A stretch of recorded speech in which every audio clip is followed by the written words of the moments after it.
Oke, standby, kamera ready, sound ready, 3, 2, 1, action.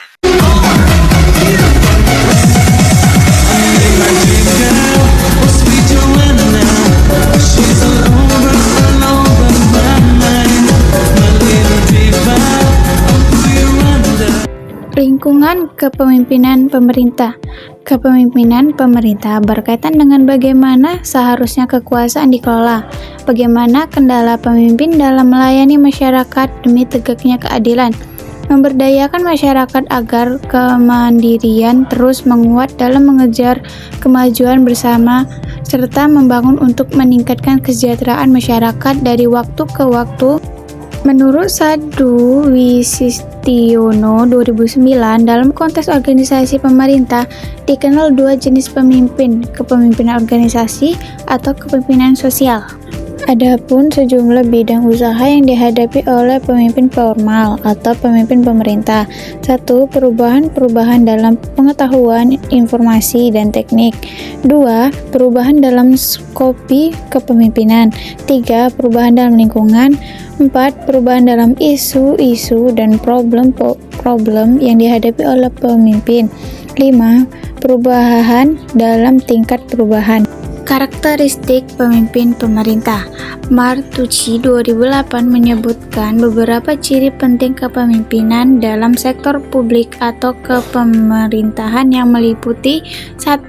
Membangun kesatuan tujuan dengan cara berbagi visi, yaitu melibatkan sekaligus mendidik aparatur dan mempertegas hal-hal yang menjadi tanggung jawab pada dirinya.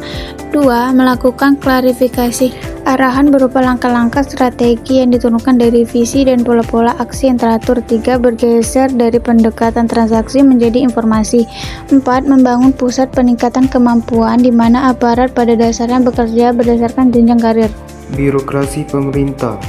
Pemimpin merupakan pemegang peran yang sangat strategis dalam setiap organisasi, termasuk dalam birokrasi pemerintahan. Keberhasilan atau birokrasi pemimpinnya sehingga kedudukan pemimpin sangat mendominasi setiap aktivitas yang dilakukan. Menurut Rasya Rashid 2002, kualitas pemimpin pemerintah dalam kaitan ini merujuk pada kapasitas seseorang untuk membangun kesadaran kolektif dari suatu komunitas atas keperluan mewujudkan cita-cita tertentu. Ia berkenan dengan kemampuan menggerakkan seluruh potensi dan energi yang dimiliki oleh komunitas itu agar dapat secara konsisten mendukung pencapaian tujuan. Sadu Wasitono 2009 menyatakan bahwa dalam memilih pemimpin pemerintah yang diharapkan dapat menjadi pemimpin, ada 3 kriteria yang dapat digunakan, yaitu kapasabilitas adalah kemampuan intelektual dalam kualitas moral pemimpin yang dapat dilihat dari rekam jejaknya dalam kehidupan sehari-hari maupun dalam memimpin organisasi yang telah dipimpinnya. Kompatibilitas adalah kemampuan untuk menyesuaikan dengan berbagai kelompok dengan berbagai berkepentingan. Akseptabilitas adalah daya terima dari bawahan yang dipimpinnya ataupun dari para pengikut. Dalam Knex blog Friendster.com 2008 ditemukan beberapa fenomena kepemimpinan pada birokrasi pemerintah seperti berikut. Pemimpin birokrasi pemerintah dalam menjalankan roda birokrasi umumnya belum digerakkan oleh visi dan misi, tetapi masih senantiasa digerakkan oleh peraturan yang sangat kaku.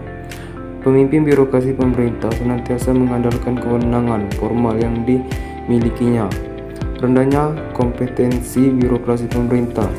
Dalam hal ini tidak terlepas dari pola promosi pada birokrasi pemerintah yang kurang mempertimbangkan kompetensi pejabat yang diangkat.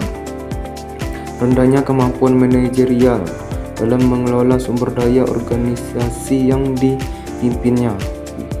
Lemahnya akuntabilitas pemimpin birokrasi kurang transparan dalam mempertanggungjawabkan atas apa yang telah dilakukan. Kepemimpinan pemerintahan pusat dan daerah. Pemerintahan modern selalu mengorientasikan tindakan-tindakannya pada pencapaian suatu hasil. Dalam kaitan ini, manajemen pemerintahan diarahkan agar mendefinisikan hasil apa yang ingin dicapai dengan uang, peralatan, keahlian, dan tenaga kerja yang diserahkan. Menurut Ryan Rashid 2002, keberhasilan suatu pemerintahan mengembangkan tugas dan tanggung jawab yang ditentukan oleh dua faktor. Pertama, kemampuan para pemimpin dan pendukungnya mengidentifikasi berbagai kebutuhan dan peluang yang terbuka bagi pencapaian tujuan. Ini mencakup kualitas dan motivasi dari seluruh sumber daya manusia yang dimiliki oleh organisasi. Kedua, tingkat efektivitas dan efisiensi yang dapat dicapai dari pembawakan peran-peran yang sudah disepakati.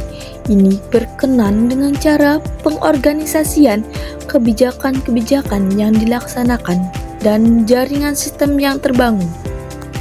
Secara bersama-sama, tantangan kepemimpinan pemerintah pusat daerah adalah meliputi hal-hal yang berkaitan seperti berikut: alokasi sumber daya pembangunan, distribusi penduduk yang tidak merata, pembangunan infrastruktur sosial dan ekonomi dalam jumlah yang cukup besar, polarisasi kawasan antar timur dan barat, perkotaan dan pedesaan, industri dan non-industri.